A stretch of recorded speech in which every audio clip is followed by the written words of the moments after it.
आप जानते हैं कि सावन महीने की शुक्ल पक्षी एकादशी को पुत्रदा एकादशी कहा जाता है। सनातन धर्म में एकादशी तिथि को भगवान विष्णु की आराधना के लिए अत्यंत पवित्र माना जाता है। मान्यता है कि पुत्रदा एकादशी का व्रत श्रद्धा और नियम पूर्वक करने से संतान संबंधी मनोकामनाओं के लिए भगवान श्री हरि का आशीर्वाद प्राप्त होता है। साथ ही परिवार में सुख, शांति और समृद्धि की कामना से भी यह व्रत किया जाता है। अब सुनिए पुत्रदा एकादशी से जुड़ी वह पावन कथा जिसमें भगवान विष्णु की कृपा से एक राजा की मनोकामना पूरी हुई। प्राचीन समय में भद्रावती नगरी में राजा सुकेतुमान राज्य किया करते थे। उनकी पत्नी का नाम शवैया था। राजा के पास धन दौलत, राज्य, वैभव और किसी चीज की कोई कमी नहीं थी, लेकिन उनके जीवन में एक सबसे बड़ा दुख था, उनकी कोई संतान नहीं थी। राजा हमेशा इसी चिंता में रहते कि उनके बाद उनके वंश को आगे कौन बढ़ाएगा। धीरे धीरे यह चिंता इतनी बढ़ गई कि उन्हें अपने विशाल राज्य का सुख भी अच्छा नहीं लगता था। एक दिन दुखी होकर राजा अपना महल छोड़कर वन की ओर चल पड़े। चलते चलते उन्हें बहुत प्यास लगी। काफी दूर जाने के बाद उन्हें एक सुंदर सरोवर दिखाई दिया। सरोवर के चारों ओर कमल खिले हुए थे और उसके पास कई ऋषि मुनियों के आश्रम थे। राजा ने वहां पहुंचकर ऋषियों को प्रणाम किया। ऋषियों ने राजा से उनकी चिंता का कारण पूछा। राजा ने हाथ जोड़कर कहा, हे महात्माओं, मेरे पास सब कुछ है, लेकिन संतान का सुख नहीं है। कृपा करके मुझे कोई ऐसा उपाय बताइए जिससे मेरी यह मनोकामना पूर्ण हो सके। तब ऋषियों ने राजा को बताया कि आज पुत्रदा एकादशी है। यदि वह श्रद्धा पूर्वक भगवान विष्णु का पूजन करके इस एकादशी का व्रत करे और भगवान श्री हरि की शरण ले तो उसकी मनोकामना पूर्ण हो सकती है। राजा ने उसी दिन ऋषियों के बताए नियमों के अनुसार पुत्रदा एकादशी का व्रत किया।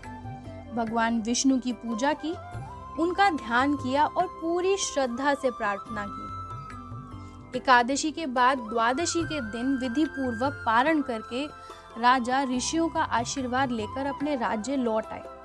कुछ समय बाद भगवान श्री हरि की कृपा से रानी शवैया ने एक तेजस्वी पुत्र को जन्म दिया।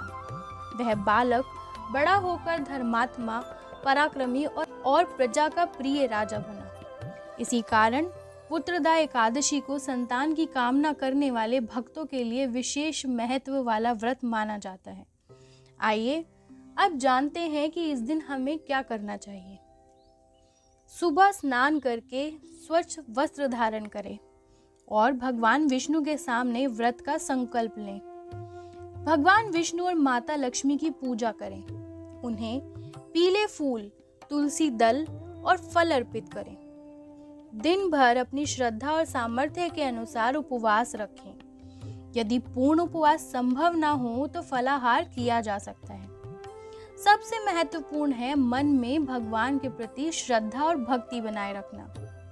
ओम नमो भगवते वासुदेवाय मंत्र का जाप करना और भगवान विष्णु का स्मरण करते रहें। रात में भगवान की कथा, भजन कीर्तन करना भी शुभ माना जाता है। अगले दिन द्वादशी तिथि में उचित समय पर पारण करके व्रत पूर्ण करें। अपनी सामर्थ्य के अनुसार जरूरतमंद व्यक्ति को अन्न, वस्त्र और भोजन का दान करें। पुत्रदा एकादशी हमें केवल संतान की प्राप्ति की कामना ही नहीं सिखाती, बल्कि यह भी याद दिलाती है कि सच्ची प्रार्थना वही है जिसमें भगवान पर विश्वास, मन में श्रद्धा और कर्मों में धर्म हो। इस पावन दिन भगवान श्री हरि से प्रार्थना करें, हे नारायण, हमारे परिवार पर अपनी कृपा बनाए रखें, सभी को सुख, शांति, स्वास्थ्य और सद्बुद्धि प्रदान करें।